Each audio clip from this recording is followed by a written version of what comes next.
Alhamdulillahirabbil alamin wa bihi nasta'inu ala umuri dunya waddin wassalatu wassalamu ala asrofil anbiya'i wal mursalin wa ala alihi washabihi ajmain. Amin ya Allah. Pertama-tama saya ucapkan terima kasih kepada Bapak Ibu guru SDN Slawi yang sudah memberikan kesempatan kepada saya untuk memberi diseminasi budaya positif di SDN Slawi. Untuk tugas saya sebagai aksi nyata aksi nyata kali ini bahwa saya harus bisa menyebarkan hal-hal yang baik, yaitu di sekolah di SDN Slawi tentang budaya positif yang ada di modul 1.4. Di sini saya sebagai calon guru penggerak angkatan 11 di Kabupaten Sumedang dan yang bertempat di SDN Slawi, saya akan memaparkan sedikit tentang budaya positif di sekolah kita. Nah, tujuan utama dilakukan diseminasi yaitu yang pertama, apa itu diseminasi? Diseminasi merupakan salah satu kegiatan dalam program pendidikan guru penggerak. Diseminasi budaya positif 1.4 diselenggarakan untuk memotivasi guru dan warga sekolah untuk menerapkan budaya positif di lingkungan sekolah. Jadi kita sebagai pendidik harus bisa menerapkan budaya positif di lingkungan sekolah kita. Nah, ini adalah cakupan dari budaya positif. Yang pertama, budaya positif di sekolah. Kita juga sebenarnya sudah melakukan budaya positif. Kemudian ada konsep disiplin, ada keyakinan kelas, ada pemenuhan kebutuhan dasar manusia, ada posisi kontrol, dan ada segitiga restitusi. Nah, di sini yang pertama adalah budaya positif di sekolah. Budaya positif di sekolah merupakan pembiasaan hal yang baik, mencakup sikap atau perilaku maupun tutur kata oleh seluruh warga di sekolah. Setiap manusia memegang kontrol terhadap dirinya sendiri, baik atau buruk. Seseorang hanya dirinya sendirilah yang bisa mewujudkannya. Nah, itu yang disebut dengan budaya positif di sekolah. Nah, ini kita sudah melakukan budaya positif di sekolah. Di antaranya setiap hari Senin kita melakukan upacara bendera dengan Bapak Ibu guru sebagai pembina upacaranya, peserta didik sebagai petugas. Kemudian setiap hari Sabtu kita terbiasa dengan sholat duha yang kebetulan dipimpin oleh Bapak Komite dan guru serta siswa sudah mengikutinya dengan baik. Kemudian berdoa sebelum dan sesudah belajar. Ini saya mengambil di kelas saya.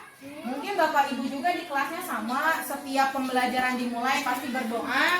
Kemudian selalu melakukan senam di pagi hari. Semua kelas dari mulai kelas 1 sampai kelas 6 kita sudah melakukannya. Dan ini merupakan suatu budaya positif yang ada di SDN Slawi. Kemudian gotong royong. Nah, setiap hari Jumat atau Jumsi disebutnya ya, selalu kita melakukan gotong royong di kelas 1 sampai kelas 6.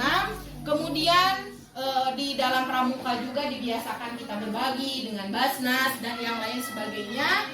Kemudian budaya antri, setiap pembelajaran dimulai biasakan antri, peserta didik sebelum ke kelas mengantri dulu di depan kelasnya. Dan pembelajaran yang sangat menarik. Nah, mungkin ini pembelajaran yang menarik yang berpihak pada peserta didik, kita harus bisa melakukannya. Cuman dalam pembelajaran kali ini kita bebas mengekspresikan bagaimana supaya peserta didik kita dapat menerima ilmu yang bermanfaat dari kita.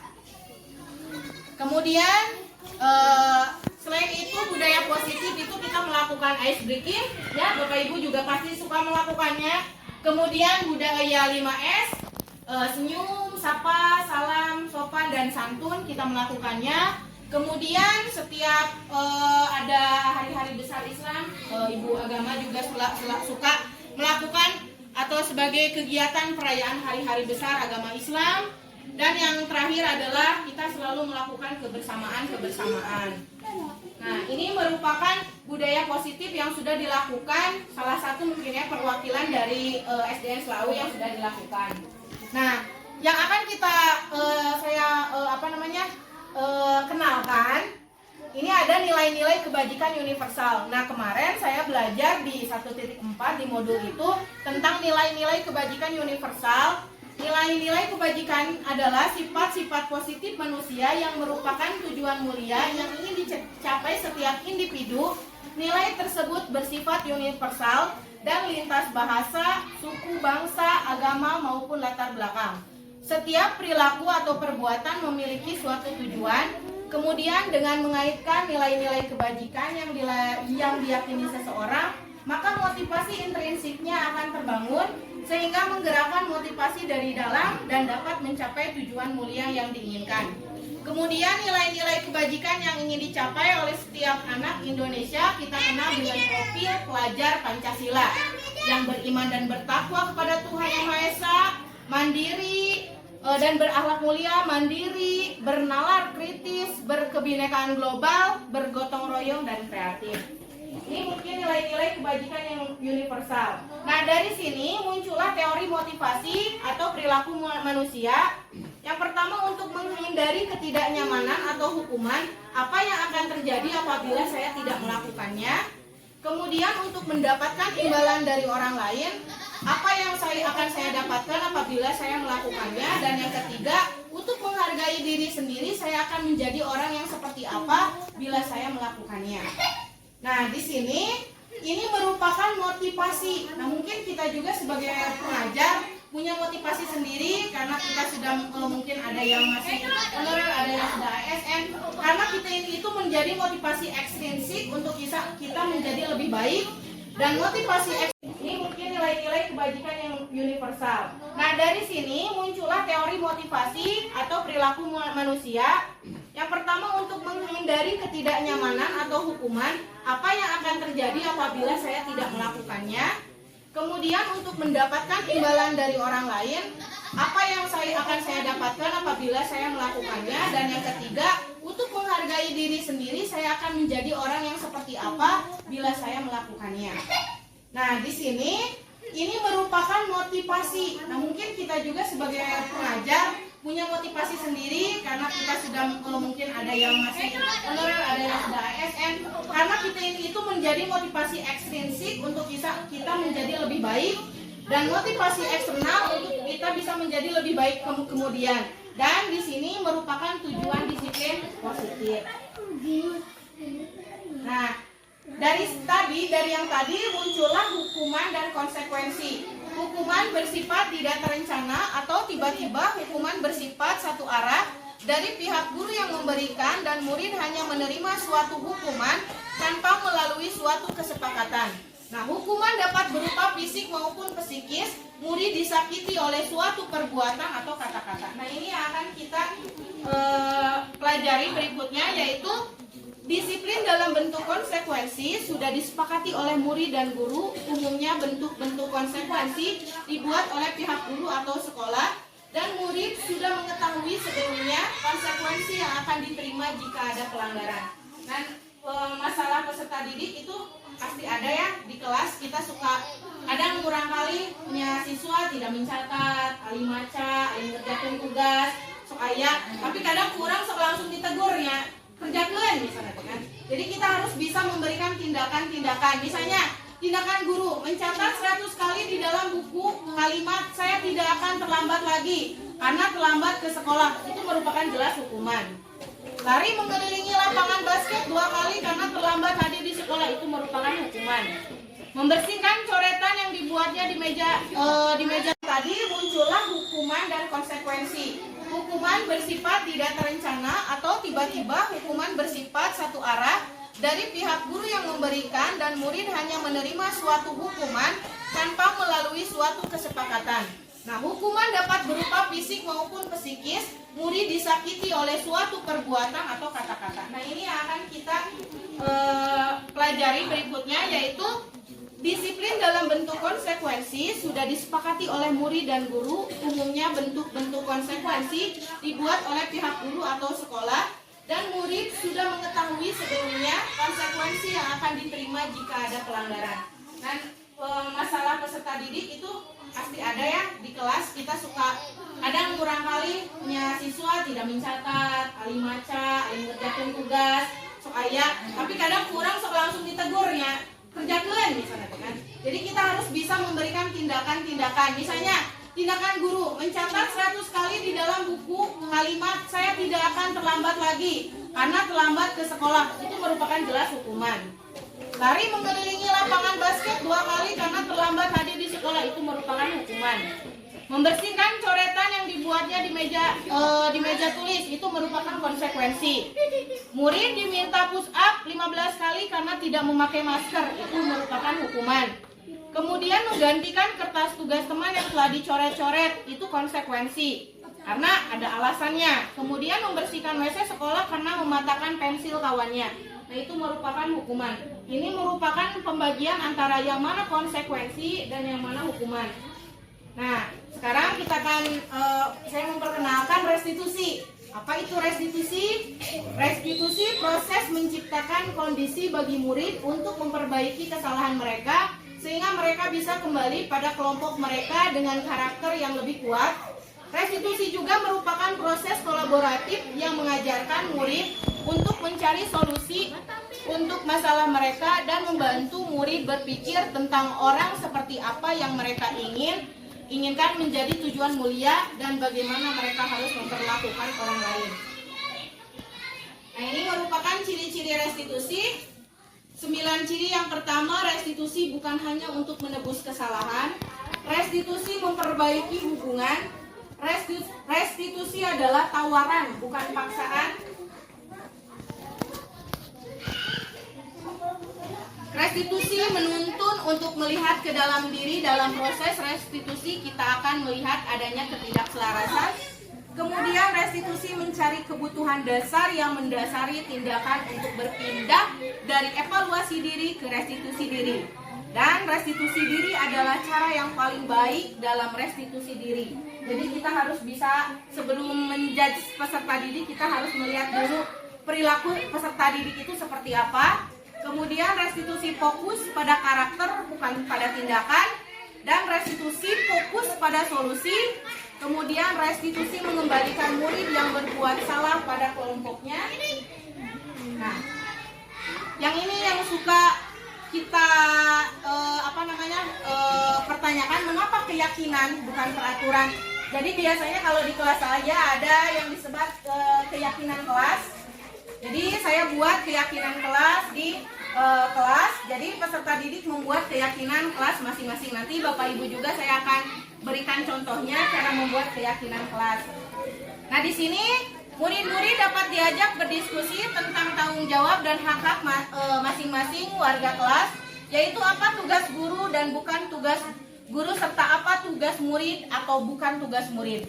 Berikut adalah langkah-langkah yang dapat dilakukan mendiskusi hal tersebut. Yang pertama, guru akan membuat bagian berisi 4 kotak. Masing-masing kotak diisi judul, guru-guru tugasnya, murid-murid tugasnya. Jadi seperti dikasih stiker.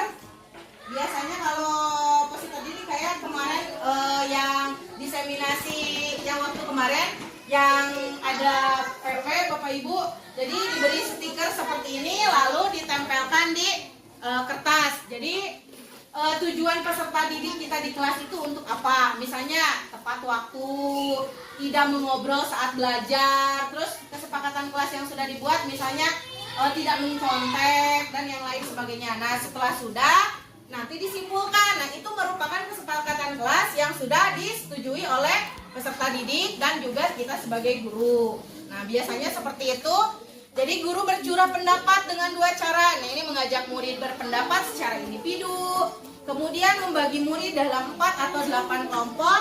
Nah, hasil dari curah pendapat, tugas saya, tugas kamu ditempel di dinding kelas agar dapat dilihat seluruh warga kelas. Jadi nanti hasil stiker-stiker ini ditempel di kelas sebagai kesepakatan kelas. Biasa harusnya seperti itu. Jadi setiap kelas itu dari mulai kelas 1 sampai kelas 6 itu membuat kesepakatan kelas yang sudah disetujui oleh peserta didik.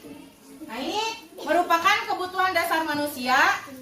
Yang pertama, kasih sayang dan rasa diterima. Peserta didik pasti merasa ingin dicintai oleh gurunya, merasa ingin diterima oleh gurunya, sehingga muncullah adanya penguasaan dan nanti adanya kesenangan terhadap pembelajaran dan akhirnya akan adanya kebebasan. Jadi tidak merasa terpaksa.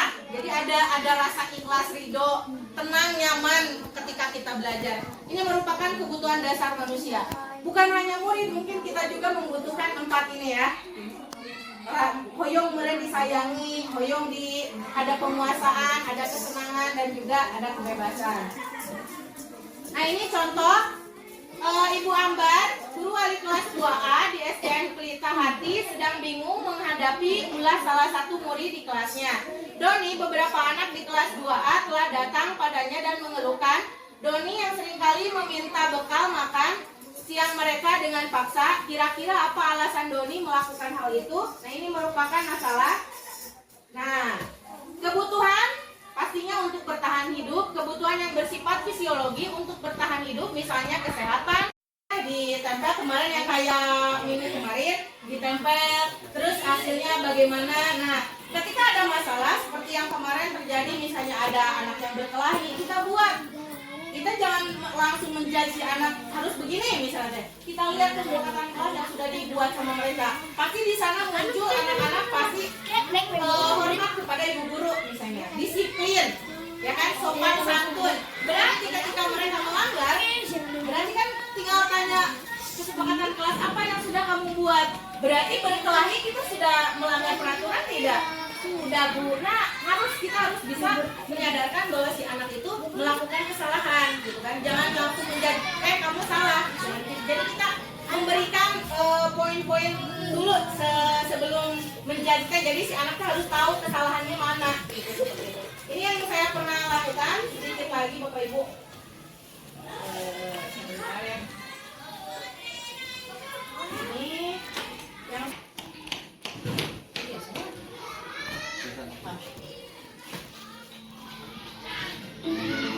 Ini yang contoh demonstrasi kontekstual yang sudah saya kerjakan, yang sudah saya upload.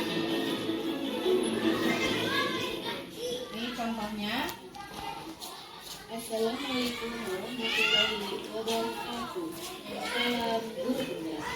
Saya Aprilia Dinti Aprilia, calon guru penggerak Agama 11 Kabupaten dari SDN Laauwilan Jakarta. Pada kesempatan pagi ini, saya akan memaparkan tentang demonstrasi kontekstual penerapan segitiga restitusi, yaitu modul 124 budaya positif.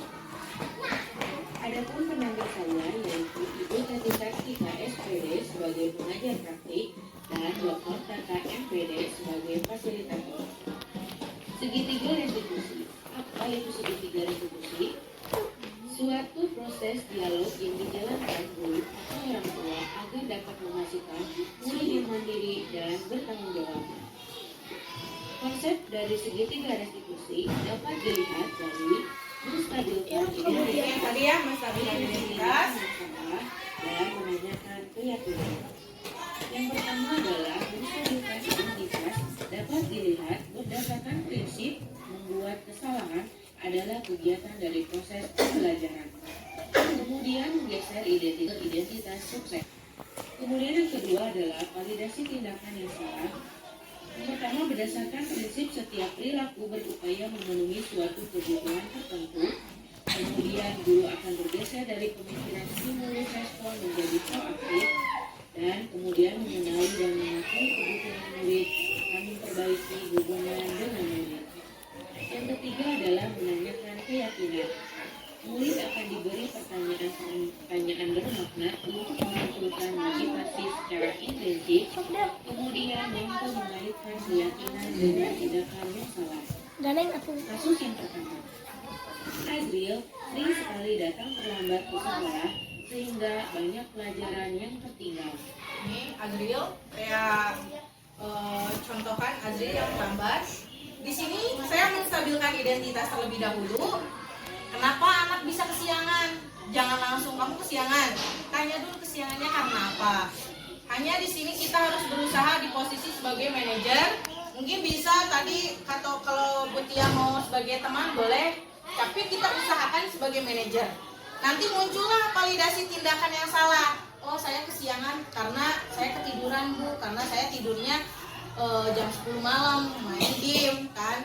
Nah di sini setelah ada validasi tindakan yang salah, muncullah kita harus bisa menanyakan keyakinan. Nah keyakinan kelas apa yang sudah dia langgar? Berarti di sini katanya disiplin. Nah dengan mengaitkan kata keyakinan kelas dan anak muncul Bu, disiplin Bu, karena kita sudah membuat keyakinan kelas kita di kelas kan. Oh berarti si anaknya udah melanggar kesepakatan, yaitu meyakinkan kedisiplinannya dilanggar. Nah ini yang disebut dengan menanyakan keyakinan. Nah jadi kita muncul, jadi si anak muncul mengakui kesalahannya. Nah baru kita memberikan saran. Nah jadi kita harus membuat peserta didik jangan tidurnya kesiangan, jangan terlambat. Apalagi ini di posisinya masih kelas 4. Ini contoh ya, bukan ininya. Ini contoh. Nah, di sini sudah saya lanjut dengan yang masalah kedua. Nah, ini muncullah saran atau tanggapan dari peserta didik. Nah, ini mungkin sering, misalnya anak suka dicontek sama teman-temannya. Biasanya yang pintar suka dicontek sama teman-temannya. Jadi satu untuk semua dicontek. Nah, anak pasti merasa kesal. Di sini posisinya Rita dicontek sama teman-temannya, Rita kesal, dia sampai menggebrak meja. Itu sudah salah, karena Rita posisinya dia menggebrak meja. Nah kesalahan apa? Kita harus bisa menstabilkan identitasnya dulu. Apa masalahnya Rita? Berarti dia dicontek nih sama temennya. Dia tak terima. Siapa yang mau diterima kalau dicontek terus teman-temannya? Nah kita muncul validasi tindakan yang salah. Kenapa Rita bisa salah walaupun dia dicontek? Kenapa Rita salah? Karena dia menggebrak meja. Tadi menggebrak meja, kemudian kata-katanya meninggi. Nah, kesalahannya apa? Menanyakan keyakinan. Kita harus cara bahasanya harus setia kawan kepada temennya. Caranya bagaimana? Coba kalau Rita bilangnya ke ibu guru dulu, gak langsung menggebrak meja, gak langsung teriak-teriak. Nah, di sini Rita kesalahannya dia menggebrak meja. Jadi kesalahannya apa nih Rita? Nah cari, oh Bu saya harus bisa menahan emosi saya. Nah dari sini muncullah kita cari solusinya bersama-sama. Cari solusinya bagaimana? Kita obrolkan, harusnya Bu saya harus bilang dulu sama ibu. Saya kasih tahu bahwa misalnya Siti itu suka mencontek punya saya. Ya jangan langsung teriak-teriak. Siapa yang mau diterima kalau dicontek terus teman-temannya? Nah kita muncul validasi tindakan yang salah. Kenapa Rita bisa salah walaupun dia dicontek? Kenapa Rita salah? Karena dia menggebrak meja. Tadi menggebrak meja, kemudian kata-katanya meninggi. Nah, kesalahannya apa? Menanyakan keyakinan. Kita harus cara bahasanya harus setia kawan kepada temennya. Caranya bagaimana? Coba kalau Rita bilangnya ke ibu guru dulu, gak langsung menggebrak meja, gak langsung teriak-teriak. Nah di sini Rita kesalahannya dia menggebrak meja. Jadi kesalahannya apa nih Rita? Nah cari, oh Bu saya harus bisa menahan emosi saya. Nah dari sini muncullah kita cari solusinya bersama-sama. Cari solusinya bagaimana? Kita obrolkan, harusnya Bu saya harus bilang dulu sama ibu. Saya kasih tahu bahwa misalnya Siti itu suka mencontek punya saya. Ya jangan langsung teriak-teriak, komo dugikeun Kang menggebrak meja. Nah ini merupakan contoh dari segitiga restitusi. 3 poin ini kita harus bisa melakukannya. Caranya stabilkan dulu identitas si anak, salahnya dari mana, kemudian kita validasi tindakannya yang salah yang di mana posisinya, baru kita menanyakan kesalahan atau menanyakan keyakinan yang dilanggar. Nah seperti itu, ini merupakan contoh dari segitiga restitusi. Mudah-mudahan bisa sedikit sharing dari saya, mudah-mudahan bisa bermanfaat di kelas Bapak Ibu. Semoga materi ini bisa memberikan dampak yang positif bagi kita semua. Dari saya mungkin cukup sekian. Nanti ada contoh mungkin kesepakatan kelas sedikit. Saya akan kasih tahu contoh cara kesepakatan kelas. Bapak Ibu, kali ini kita akan belajar untuk memecahkan kasus-kasus sesuai dengan proses segitiga restitusi. Tadi saya sudah membagikan kasus-kasus ke Bapak Ibu. Bapak Ibu sudah mendiskusikan kasus-kasus tersebut. Nah, sekarang kita akan presentasikan atau kita akan bacakan hasil dari pengerjaan atau kita hasil dari kerja kelompok kita di depan. Oke, Ibu Tia, silakan ke depan.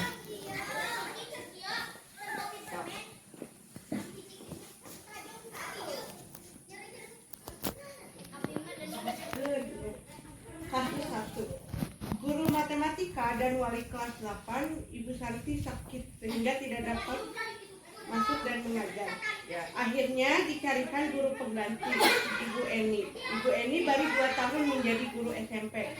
Beberapa murid perempuan, Pipi dan Natali, mengetahui hal ini dan mulai menggunakan kesempatan dan bersikap seenaknya, tertawa dan tidak mengindahkan kehadiran Ibu Eni.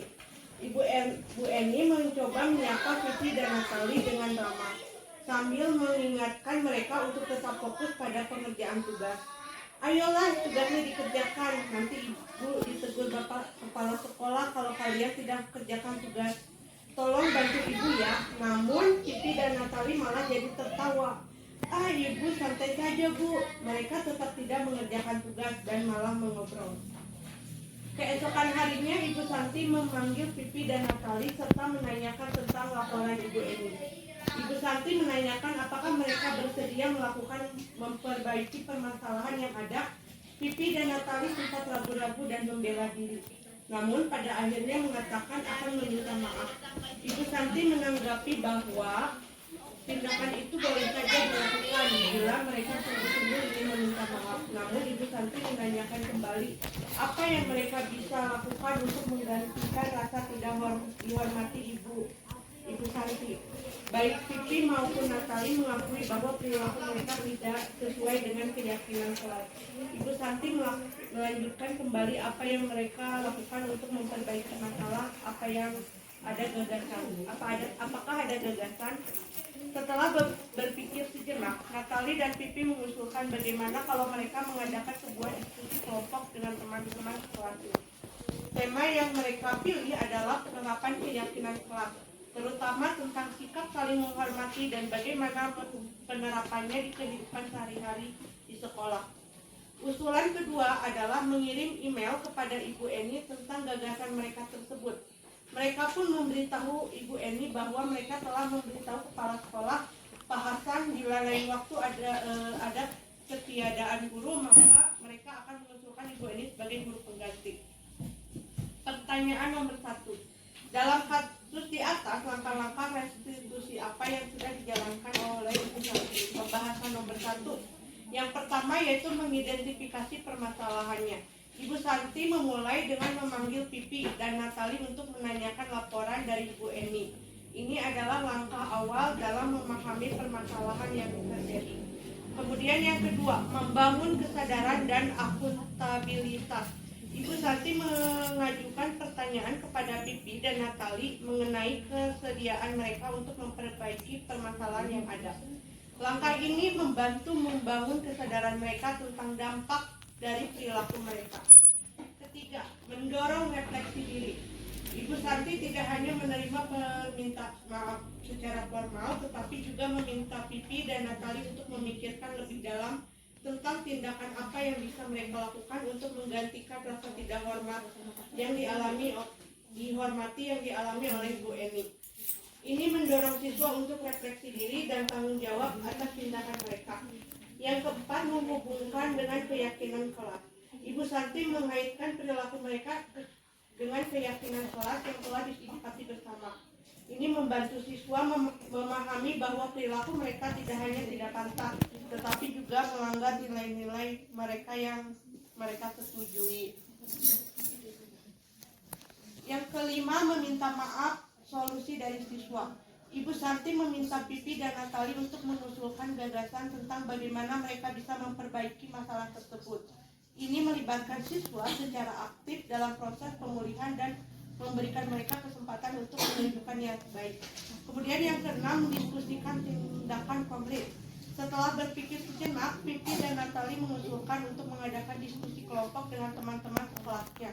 mengenai penerapan keyakinan kelas, dan mengirim email kepada Ibu Eni tentang gagasan mereka yang tersebut.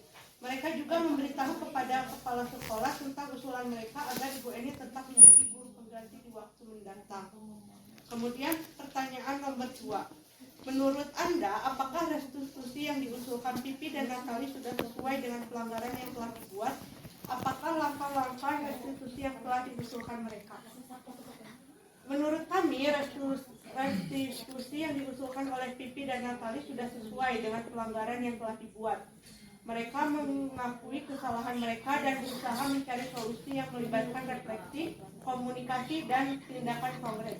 Diskusi kelompok dan email kepada Ibu Eni adalah langkah-langkah yang relevan untuk memperbaiki hubungan dan memperbaiki perilaku mereka. Diskusi kelompok dengan teman-teman sekelasnya tentang penerapan keyakinan kelas, terutama tentang sikap saling menghormati dan bagaimana penerapannya di kehidupan sehari-hari di sekolah, serta mengirim email kepada Ibu Eni tentang gagasan mereka tersebut. Kemudian pertanyaan nomor 3. Dalam kasus di atas, posisi apakah yang telah diambil oleh Ibu Eni dan dalam menangani Pipi dan Natali? Posisi yang diambil Ibu Eni adalah teman. Ayolah tugasnya dikerjakan, nanti Ibu ditegur Bapak Kepala Sekolah. Kalau kalian tidak dikerjakan tugas, tolong bantu Ibu ya. Namun Pipi dan Natali malah jadi tertawa. Ibu santai saja Bu, mereka tetap tidak mengerjakan tugas dan malah mengobrol kepada Ibu Eni tentang gagasan mereka yang tersebut. Mereka juga memberitahu kepada kepala sekolah tentang usulan mereka agar Ibu Eni tetap menjadi guru pengganti di waktu mendatang. Kemudian pertanyaan nomor 2. Menurut Anda, apakah restitusi yang diusulkan Pipi dan Natali sudah sesuai dengan pelanggaran yang telah dibuat? Apakah langkah-langkah restitusi yang telah diusulkan mereka? Menurut kami, restitusi yang diusulkan oleh Pipi dan Natali sudah sesuai dengan pelanggaran yang telah dibuat. Mereka mengakui kesalahan mereka dan berusaha mencari solusi yang melibatkan refleksi, komunikasi, dan tindakan konkret. Diskusi kelompok dan email kepada Ibu Eni adalah langkah-langkah yang relevan untuk memperbaiki hubungan dan memperbaiki perilaku mereka. Diskusi kelompok dengan teman-teman sekelasnya tentang penerapan keyakinan kelas, terutama tentang sikap saling menghormati dan bagaimana penerapannya di kehidupan sehari-hari di sekolah, serta mengirim email kepada Ibu Eni tentang gagasan mereka tersebut. Kemudian pertanyaan nomor 3. Dalam kasus di atas, posisi apakah yang telah diambil oleh Ibu Eni dan dalam menangani Pipi dan Natali? Posisi yang diambil Ibu Eni adalah teman. Ayolah tugasnya dikerjakan, nanti Ibu ditegur Bapak Kepala Sekolah. Kalau kalian tidak dikerjakan tugas, tolong bantu Ibu ya. Namun Pipi dan Natali malah jadi tertawa. Ibu santai saja Bu, mereka tetap tidak mengerjakan tugas dan malah mengobrol. Kemudian dalam menangani Pipi dan Natali, Ibu Eni telah mengambil posisi yang bijaksana. Meskipun baru 2 tahun menjadi guru, dia mencoba mendekati murid-murid dengan ramah dan mengingatkan mereka dengan halus.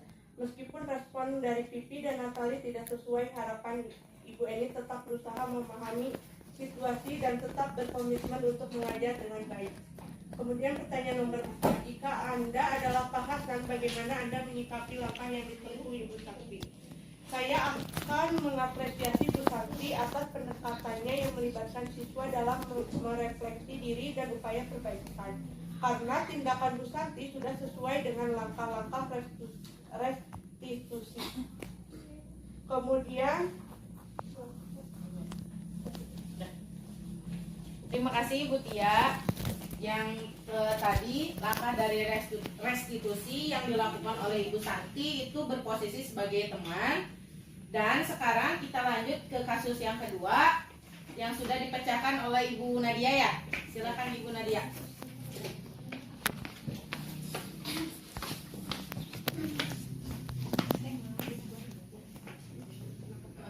Baik, dari kasus kedua ada Sabrina. Hari itu bangun terlambat dan terburu-buru sampai di sekolah. Dia pun akhirnya sampai di gerbang sekolah, tapi baru menyadari kalau tidak menggunakan sepatu hitam seperti tertera di peraturan sekolah. Di depan pintu kelas, Bapak Lukman memperhatikan sepatu Sabrina yang berwarna coklat. Sabrina berusaha menjelaskan bahwa dia terburu-buru dan salah mengenakan sepatu. Pak Lukman menanyakan Sabrina, apa peraturan sekolah tentang seragam warna sepatu? Sabrina menjawab, sudah mengetahui sepatu harus berwarna hitam, namun terburu-buru dan salah mengenakan sepatu.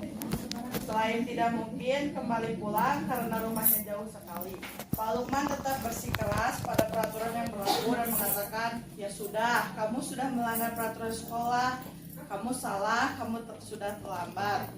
Salah pula warna sepatunya, segera buka sepatumu kalau tidak bisa mengenakan warna sepatu peraturan. Pertanyaan ke-1, dalam kasus di atas, ya, sikap posisi apakah yang diambil oleh Bapak Lukman? Jelaskan apakah indikatornya. Pembahasan 1, sikap posisi yang diambil Bapak Lukman adalah penghukum. Dalam kasus ini, Bapak Lukman mengambil posisi yang sangat tegas dan memegang teguh peraturan sekolah.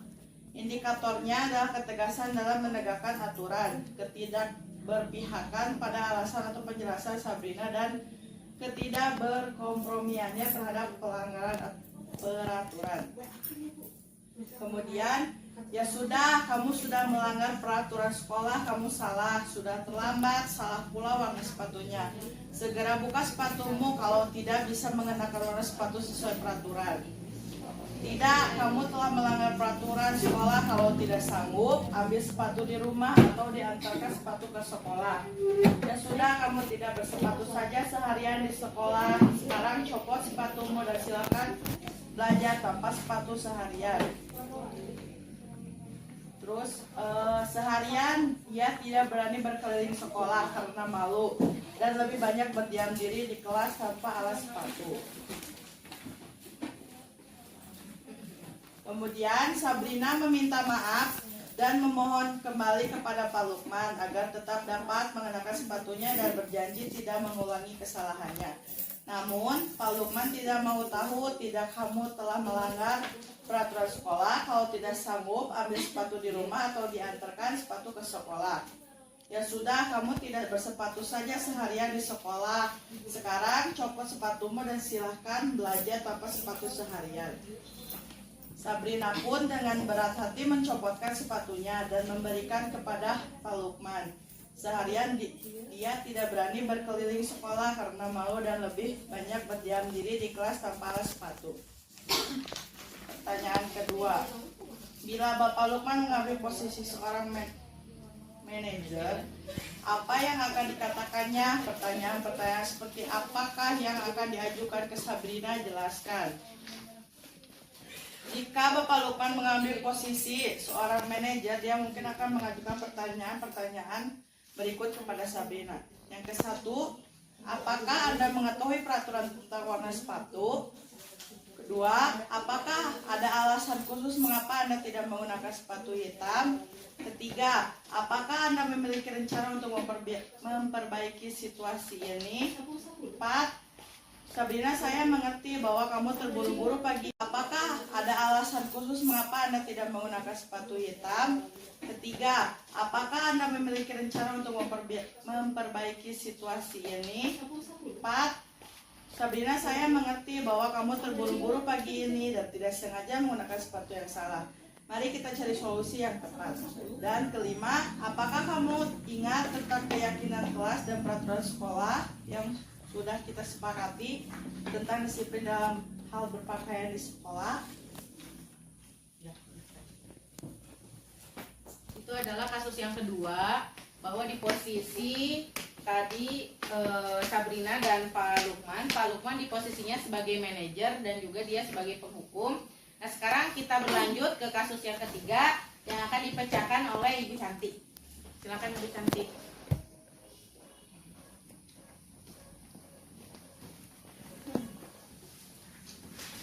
Baik, selanjutnya kasus yang ketiga yaitu Ibu Dani sedang menjelaskan pelajaran bahasa Inggris di papan tulis. Namun beliau memperhatikan bahwa Fajar malah tidur-tiduran dan tampak acuh tak acuh pada pelajarannya. Fajar, coba baca pertanyaan nomor 3, maju ke depan dan kerjakan di papan tulis. Fajar pun tampak malas-malasan maju ke depan.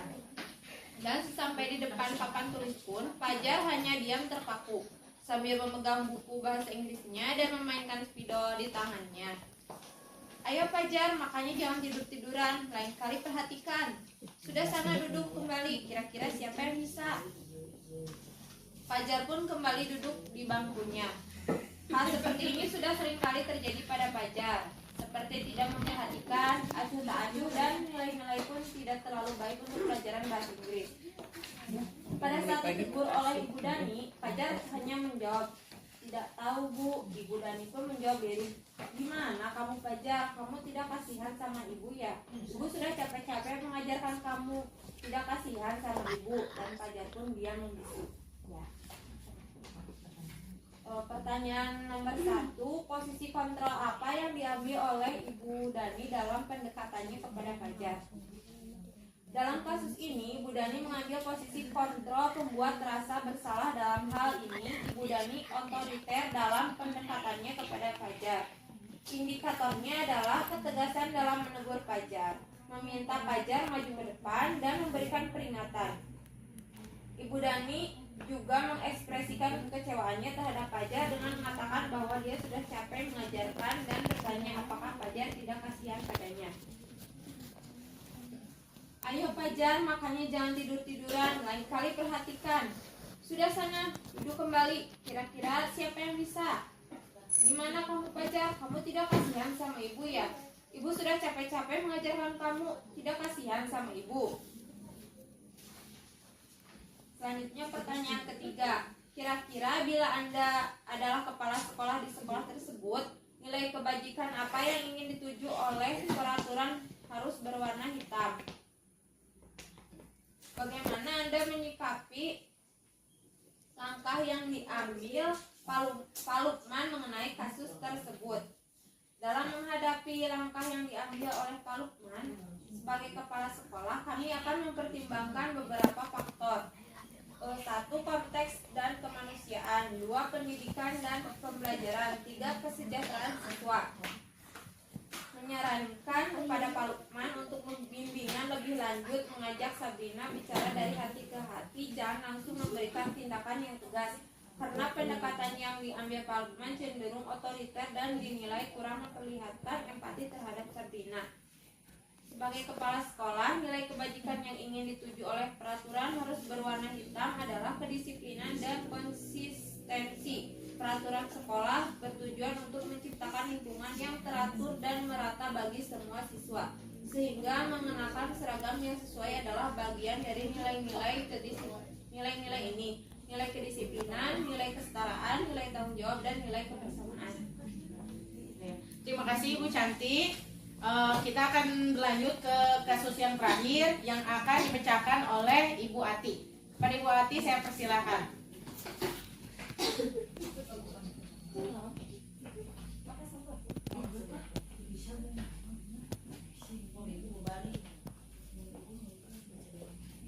Assalamualaikum warahmatullahi wabarakatuh. Waalaikumsalam warahmatullahi wabarakatuh. Untuk kasus yang terakhir ya, yaitu kasus tentang Anto dan Dino yang sedang bermain bersama di lapangan basket dan tiba-tiba terlibat dalam sebuah pertengkaran adu mulut. Dia pun menjadi emosi dan mengadakan kontak fisik, menarik meja Anto dengan kasar sampai 3 kancingnya terlepas. Pada saat itu guru piket langsung marahi mereka dan membawa mereka ke ruang kepala sekolah. Ibu Suti sebagai kepala sekolah berupaya menenangkan keduanya, terutama Dino. Dino, sepertinya kamu saat ini sedang marah sekali. Mendengar itu, Dino pun mengalir bercerita tentang kekesalan hatinya. Ibu Suti pun melanjutkan bahwa membuat kesalahan adalah hal yang manusiawi dan bahwa mempertahankan diri adalah hal yang penting. Namun, meminta Dino memikirkan cara lain yang mungkin lebih efektif karena saat ini Dino berada di ruang kepala sekolah. Selanjutnya, Ibu Suti melanjutkan bertanya tentang keyakinan sekolah yang disepakati, serta apakah Dino bersedia memperbaiki kesalahan yang telah dilakukan terhadapnya. Dino pun akhirnya perlahan mengangguk. Kemudian Ibu Suti balik bertanya kepada Anto, hal apa yang bisa dilakukan Dino untuk memperbaiki masalah? Anto menjawab, saya perlu kancing saya diperbaiki Bu. Ibu saya akan marah kalau melihat kancing baju saya sampai copot 3 kancing begini. Ibu Suti pun kembali bertanya ke Dino, apakah yang akan dilakukan untuk mengganti ketiga kancing Anto yang terlepas. Kemudian Dino berpikir sejenak namun menjawab, wah tidak tahu Bu, saya lem kembali mungkin ya Bu.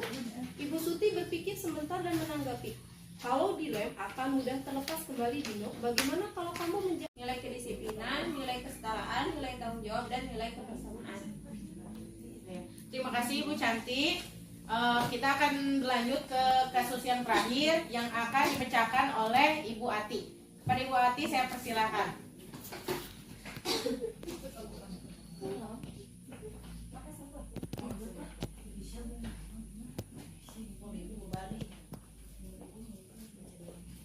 Assalamualaikum warahmatullahi wabarakatuh. Waalaikumsalam warahmatullahi wabarakatuh. Untuk kasus yang terakhir ya, yaitu kasus tentang Anto dan Dino yang sedang bermain bersama di lapangan basket dan tiba-tiba terlibat dalam sebuah pertengkaran adu mulut.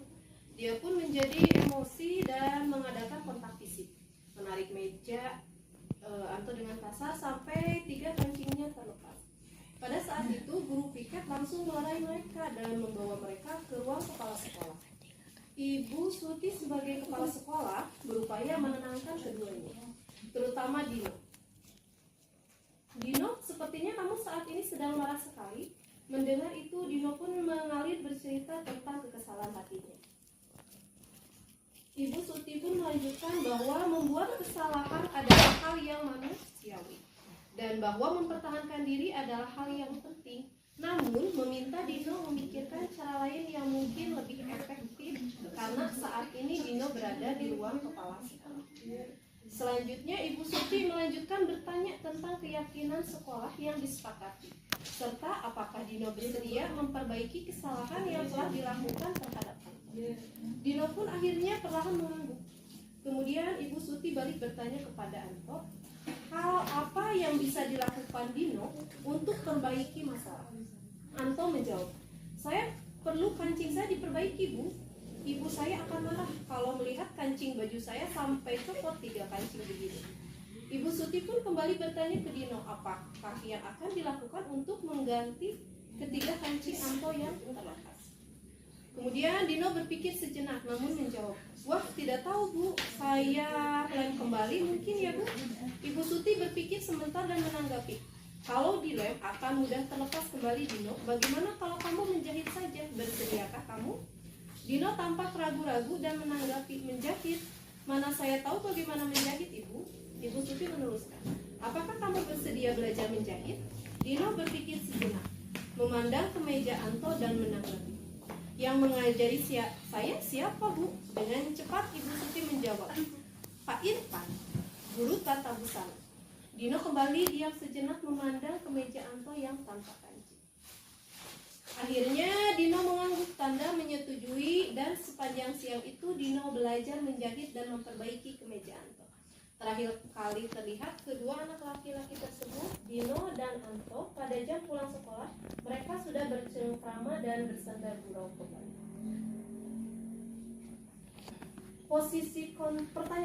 Pertanyaan yang pertama, posisi kontrol apa yang telah dipraktikkan oleh kepala sekolah Ibu Suti? Hal-hal apa saja yang dilakukannya sehingga Anda berkesimpulan demikian? Kepala sekolah Ibu Suti posisinya adalah sebagai manajer, beliau memberikan ruang kepada murid untuk mengakui kesalahannya serta membantu murid untuk bertanggung jawab atas kesalahannya.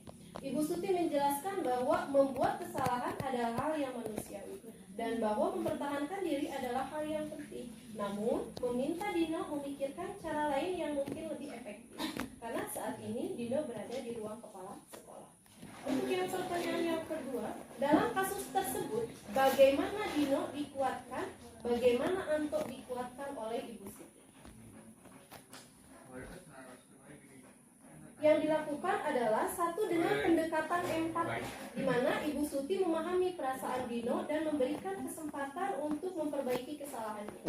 Yang kedua yaitu pendekatan pendekatan konstruktif di mana Ibu Suti mengajak Dino untuk belajar menjahit dan memperbaiki kemeja Anto, memberikan kesempatan untuk belajar dan bertanggung jawab.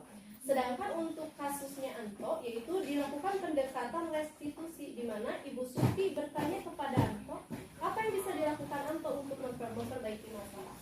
Anto merasa didengarkan dan memiliki kesempatan untuk menyampaikan kebutuhannya atau memperbaiki kancing baju.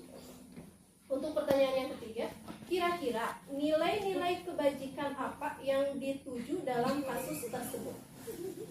Dapat dijelaskan bahwa nilai-nilai dari kebajikannya yaitu yang dituju dalam kasus ini adalah melibatkan tanggung jawab, empati, dan pemecahan masalah konstruktif, di mana Ibu Suti ingin mengajarkan siswa tentang pentingnya mengakui kesalahan, memperbaiki dan memahami perasaan orang lain. Dan yang terakhir adalah restitusi yang diusulkan, yaitu memperbaiki kancing juga termasuk mencerminkan ke dalam nilai-nilai kebajikan. Terima kasih Bu Ati, Bapak Ibu semuanya. Terima kasih atas pemecahan kasus. Semoga kasus-kasus tersebut bisa bermanfaat bagi di kelas kita. Untuk kesimpulannya adalah untuk menciptakan budaya positif perlu adanya kolaborasi antar warga sekolah, antar setiap guru, kepala sekolah, bahkan dengan komite. Dalam menerapkan kesepakatan yang telah disepakati bersama, guru harus bisa memahami kebutuhan dasar murid karena setiap murid memiliki karakter yang berbeda-beda. Nah, kita harus bersiap supaya pembelajaran di kelas atau pembelajaran di SDN Selaawi berpihak pada murid dan juga kita semua bisa melakukan permasalahan sesuai dengan tiga restitusi, yaitu menstabilkan identitas, validasi tindakan yang salah, dan menanyakan keyakinan. Dan kita juga harus berada di posisi kontrol yang kelima, yaitu sebagai manajer. Nah, kita akan berlanjut ke kesepakatan kelas. Kita akan berlanjut ke kesepakatan kelas. Terima kasih atas jawabannya, atas kerjasamanya. Kita lanjut ke kegiatan yang selanjutnya. Dari sini mungkin, nah, contoh dari kesepakatan kelas ini mungkin saya akan tempel dulu. Bapak Ibu di kelas ingin seperti apa? Misalnya seumpamanya saya menjadi seorang guru. Di sini saya guru dan Ibu sebagai peserta didik. Nah, saya akan menuliskan Ibu Bapak akan tuliskan keinginan Ibu Bapak. Di sini misalnya hadir tepat waktu atau apa. Jadi posisikan Bapak Ibu sebagai murid. Ya, kita akan contoh buat kesepakatan kelas. Misalnya kesepakatan kelas. Contohnya misalnya saling menghormati antar teman, tidak mencontek, apa aja posisinya.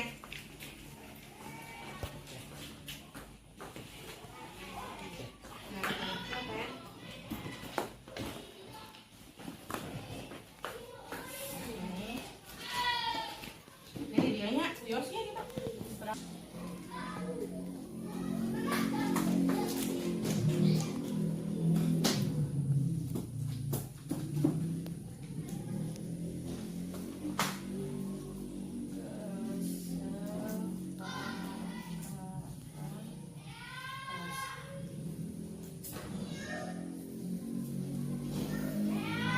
Biasanya saya di kelas seperti ini, jadi sudah bikin tulisan kesepakatan kelas. Nanti tulisan Bapak Ibu silakan ditempel di sini. Kita akan bacakan bersama-sama. Mulai dari Ibu Tia, silakan ditempel.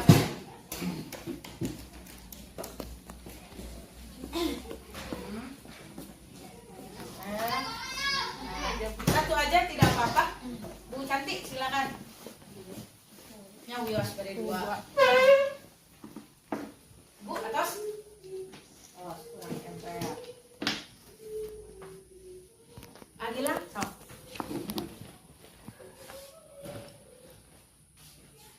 Atas ada yang Bu Ati atas? Atas. Bu Nadia atas. Nah, di sini sudah pertama kesepakatan kelas menghormati sesama teman.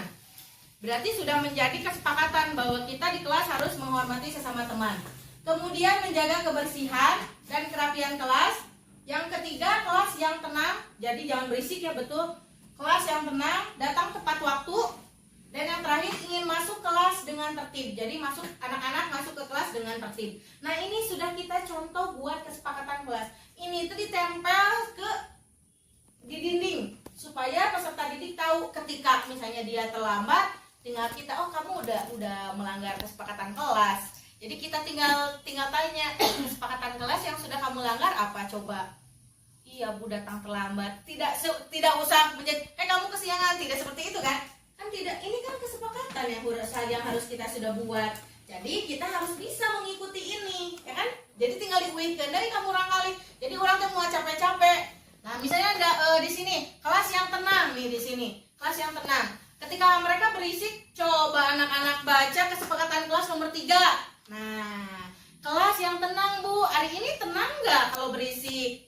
Tidak Bu, berarti kalian semua sudah melanggar peraturan kelas atau kesepakatan kelas. Iya Bu, jadi harus bagaimana? Harus tenang Bu, tenang sadayana. Itu sudah Abid nyampang ini di kelas opat, oke? Saya sudah sedang berusaha untuk melakukan kesepakatan kelas seperti ini. Yang mudah-mudahan sedikit demi sedikit dan nami lagi murang kali pasti ada perbedaannya ya Bu ya. Kita harus, tapi intinya kita harus sama-sama belajar. Saya belajar, saya punya sedikit ilmu, saya sharing ke Bapak Ibu. Mudah-mudahan di kelas Bapak Ibu juga melakukan sedikitnya hal-hal ini seperti saya di kelas gitu kan. Kita sama-sama belajar.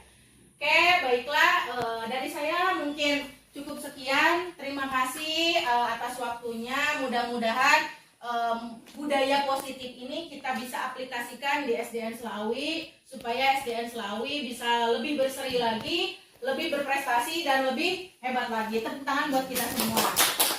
Oke, Bapak Ibu, mohon maaf apabila ada kata-kata yang salah. Mohon maaf sudah mengganggu waktunya. Semoga kita selalu diberikan kesehatan oleh Allah. Dari saya cukup sekian. Wabillahi taufiq wal hidayah. Wassalamualaikum warahmatullahi wabarakatuh. Waalaikumsalam warahmatullahi wabarakatuh.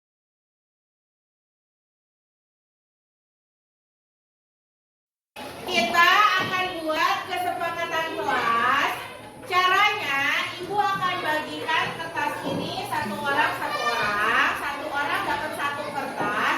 Yang harus kalian lakukan adalah kita akan buat kesepakatan apa yang harus kalian lakukan dan yang tidak boleh kalian lakukan di kelas atau di sekolah.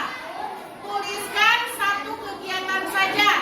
Misal, jangan kesiangan atau jangan terlambat sekolah. Jadi setiap orang punya satu kalimat. Mengerti? Paham? Nah, kalau sudah kalian tuliskan di sini, kalian tempel di papan tulis. Nanti kita akan sortir. Nah, hasilnya sortir itu Ibu akan pilih. Nanti hasilnya adalah kesepakatan kelas 4. Setuju? Oke, Ibu akan bagi ya. Satu orang. Langsung ditulis ya, Fatih. Ini Nazril. Langsung aja ditulis. Pakai nama boleh. Jangan terang, oh boleh, nama. Bebas, kata-katanya terserah kalian. Estafet ya, dia sebentar. Estafet ke sebelah sana. Estafet. Kurang, masih kurang? Sudah cukup? Kurang sama? Oke, kurang. Nih, boleh. Kurang? Nih. Nih, satu kalimat saja. Kasih nama. Iya.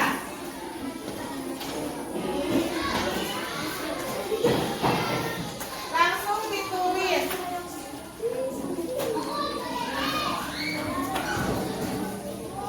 Ya. Boleh.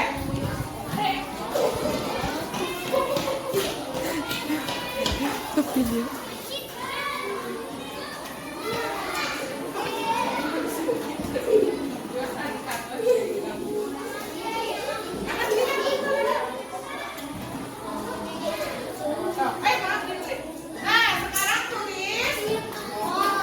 Kalau sudah ditulis, taruh di papan tulis di sini. Nah.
lebih awal,